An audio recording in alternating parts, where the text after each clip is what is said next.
Villarreal in the final. Villarreal beating Arsenal 2-1, of course, in the first leg. It was 0-0 at the Emirates, so it will be La Liga side who will advance to the final to face Manchester United. Don, how bad were Arsenal today? They were awful. The first 45 minutes was terrible, Dan. For a side that's trying to make a Europa League final, there was no aggression about them, there was no real endeavour, there was no pace, there was no getting around the pitch. It was all really slow and pedestrian. Then, all right, I thought they had a decent go in the last 10, 15 minutes of the game, but that was just desperation. They were way off. I thought over the two legs, I thought they would have went through. I thought they'd be too pacey for Villarreal. They were naive in the first leg. He tried to be too smart, too clever. Mikel Arteta playing a false nine. Tonight, his substitutions were awful. He took Aubameyang off with 10 minutes to go and brought Lacazette on. Why not play the pair? Willian came on, had no effect whatsoever. Then he brought Eddie Nketiah on the 90th minute for 3 or 4 minutes of the game. So, all in all, Villarreal totally deserved to go through. How do you explain this, Stevie? Semi-final of the Europa League, your only chance to get into the Champions League, and you come out and you put in that turgid performance? I'm afraid you have to look at the manager. You know, the fact that Don said it, other than a little flurry with 10 or 15 minutes to go at the end, really? Yeah. In such a big game? I'm sorry. We can say that players have to motivate themselves, and when they're on the field, they have to get going, and it's their responsibility.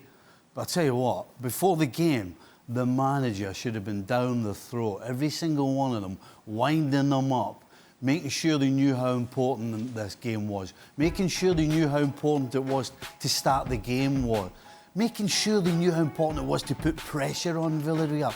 None of those things happened till 15 minutes to go, as Don said.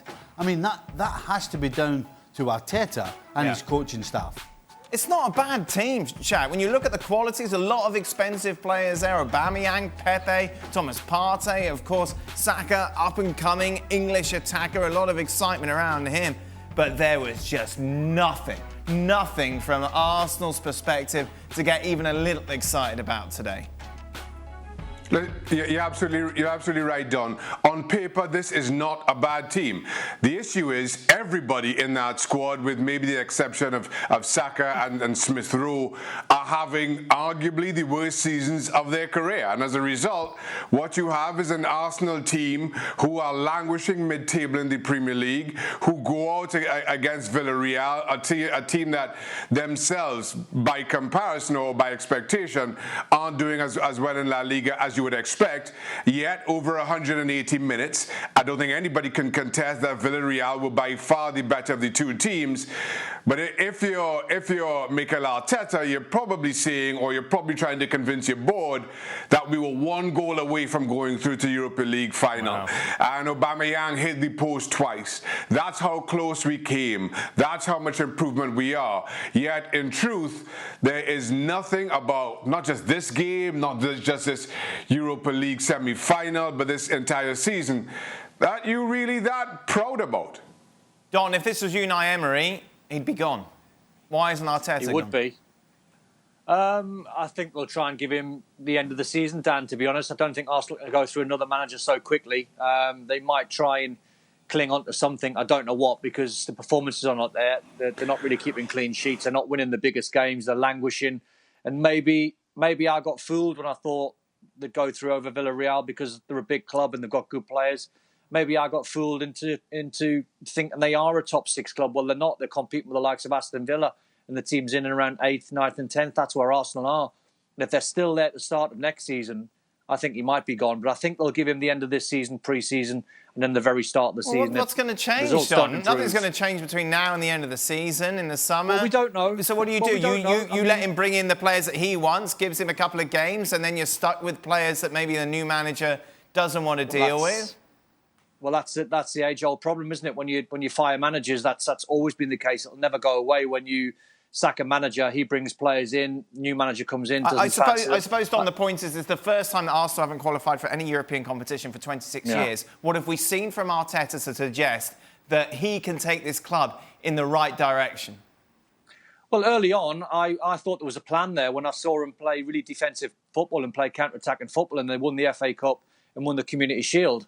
I thought there was something there. I thought there was something there when they beat the big sides. They beat Liverpool, Man City, Chelsea to win the Cups and win the Community Shield. So I thought there was a genuine plan.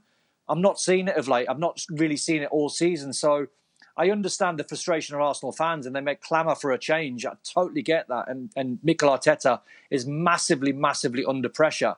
I still think maybe they might give him a summer window and find out how they actually start next season. If they start poorly, I think they'll be gone. If I'm on the board, this is a real tough decision, because if you give him till the start of next season, you know, you'd have to think, well, you have to give him some sort of chance to bring in players. But if I'm on the board, I'm thinking, well, hold on a second. We've brought in some players. Yeah. You brought in, which seemed to be a decent move, bringing in Villarreal because of his experience, because you've got a lot of young players. But it seems like he's Oh, well, look at Thomas Partey. You spent all the money on him. And that's my next port of call.